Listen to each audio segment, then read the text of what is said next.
တာရှိကြရင်းနေတာသာအုံမုံလေးဘဝရွှေမင်းသမီးရဲ့ဗျာမချစ်ဖဲလေမနေနိုင်မှာမကြိုက်ဖဲလေမနေနိုင်မှာ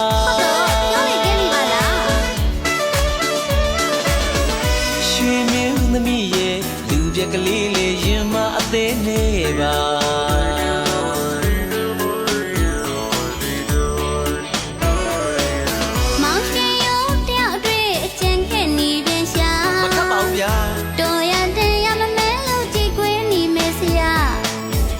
ချက်ကလေးတယောက်မှမလိုက်ရောရင်နေပါ